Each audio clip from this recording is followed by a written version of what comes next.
Welcome to Monday, November 30th, 2020. Well, we're about ready to wrap up a month and go into the last month of the year. As we leave November, we're going to have a mild day today in most areas. Then it actually is going to feel like, well, winter. As we start the first few days of December, some colder weather is coming our way. A little bit of winter is coming to this region. I wouldn't get too excited about anything that'll be widespread or heavy, but a little bit of snow and certainly colder weather is going to start off the month of December as a Canadian cold front and trough is going to settle into the region for a few days.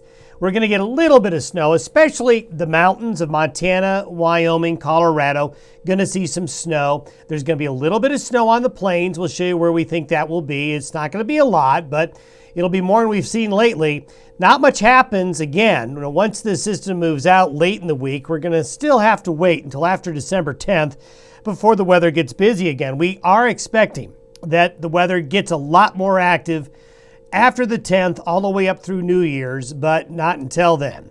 This is where we are today. We have this system right here this morning coming into the Pacific Northwest. Got a pretty good low in the nation's midsection and Great Lakes. This system is going to come this way, and this little system up here is going to merge with it, and you'll see what will happen. As we go into tomorrow morning, we start to see ridging building up along the west coast, driving that trough in, while the bigger, more deep storm moves into the northeastern United States. This ends up consolidating into one area of upper level low pressure. And there it is. It all gets consolidated by Wednesday morning right over the central high plains and Rockies. Now, since the system has most of its origins coming from central Canada and only a little bit of moisture from the Pacific Northwest, there's just not a lot of water to work with. But there will be a pool of colder air coming in Tuesday through Thursday with this system. And look what happens to it. This is Wednesday morning. By Saturday morning, it's all the way down into Southern California. So the system starts up here, comes in, and actually takes a turn to the southwest.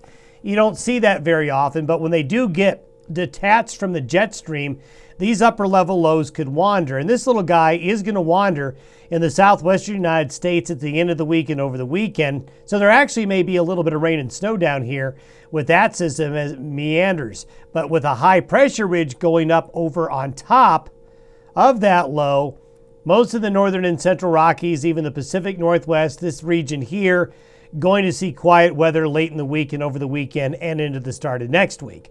Now, this is what the pattern looks like with snowfall. Notice there is an axis of heavier precipitation on the divide.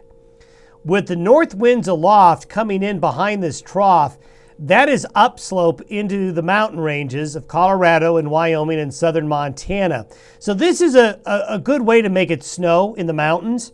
Now, it's not going to be a lot of snow, but it's efficient. So the Bighorns, the Wind Rivers, the Tetons, the Yellowstone Plateau, the Snowy Range, even the Laramie Range, the Laramie Peak area, the mountains along and north of I-70, the Sangre de Cristos, even the mountains in northern New Mexico are going to get into the act. So the mountains, the ski areas, will get a little bit of snow out of this. This right here has to do with the upper level low kicking out later in the forecast period. So parts of maybe the panhandles, parts of southern Kansas could see a little bit of winter weather by this weekend there.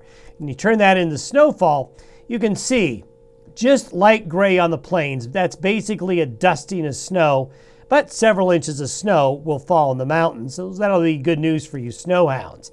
Now, 10 days out, there we are on the 10th. Notice we're building a ridge in the Gulf of Alaska again. So that's going to start to make the storminess come back in after the 10th. You see another one there. The weather pattern gets a lot more busy in the longer term. Quick sunspot update. Wow, look at this.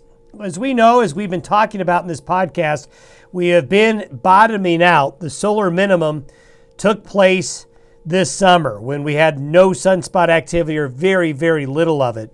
But since then, the sun has come alive. Sunspot there, sunspot here, sunspot here. Look at that. That is 6 sunspot regions. There's another sunspot that is coming around on the other side we can't see yet. We actually had a major solar eruption over the weekend. There could be some northern light activity on some of the northern latitudes tonight and tomorrow night because of that. So the sun is awake now. The solar minimum has been reached. This is totally expected. We're now entering our new solar cycle. The question on this new solar cycle is, how strong is it going to be? Right now, it's off to a really busy start. Thanks for watching and listening to the Day Weather Podcast. Talk to you tomorrow.